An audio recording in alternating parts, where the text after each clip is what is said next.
Welcome to Bible series. இந்த சீரீஸில் நம்ம ஜீவ தண்ணீரை பற்றி பார்க்க போகிறோம். இந்த சீரீஸில் மொத்தம் 3 பார்ட் இருக்குது. இந்த வீடியோ பார்ட் 1. இந்த ஜீவ தண்ணீரை பற்றி நம்ம பார்த்தோம்னா ஆதியாகமத்தில் ஆரம்பித்து வெளிப்படுத்தினல் விசேஷம் வரைக்கும் வருது.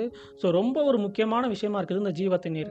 ஆண்டவர் ஏன் இந்த ஜீவ தண்ணீரை நம்ம வாழ்க்கையில் கொடுத்துருக்கிறாருன்னா, அந்த வாட்டர் நம்ம லைஃப்பில் வரும்போது அது வெறும் வாட்டராக மட்டும் வராமல், வெறும் தண்ணீராக மட்டும் வராமல், அதோட சேர்ந்து ஜீவனும் சேர்ந்து வருது. அதனால தான் ஜீவ தண்ணீர் சொல்லி அழைக்கப்படுது. இப்போ எக்ஸாம்பிளுக்கு ஒரு லேண்ட் இருக்குது. அந்த லேண்டில் நம்ம நிறைய விதை போடுறோம், என்ன போட்டாலும் அது வளர மாட்டேங்கி. ஏன் அப்படின்னா, ஒன்று அந்த விதை செத்து போனதாக இருக்குது. இன்னொன்று அந்த லேண்டில் தேவையான மினரல்ஸ் இல்லை. ஆனால் அந்த லேண்டில் அந்த ஜீவ தண்ணீர் வரும்போது அந்த லேண்டுக்கு தேவையான மினரல்ஸும் எடுத்துகிட்டு வரும், அந்த விதைக்கு தேவையான ஜீவனும் சேர்ந்து எடுத்துகிட்டு வரும். ஸோ அதே மாதிரி நம்மளும் ஆண்டவருக்காக நிறைய காரியங்களை விதைச்சிருப்போம், ஆனால் அது எதுவுமே பலன் கொடுக்காத மாதிரி இருக்கும்.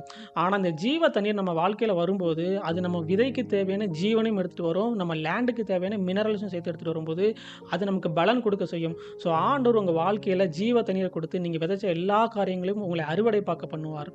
ஆமென்.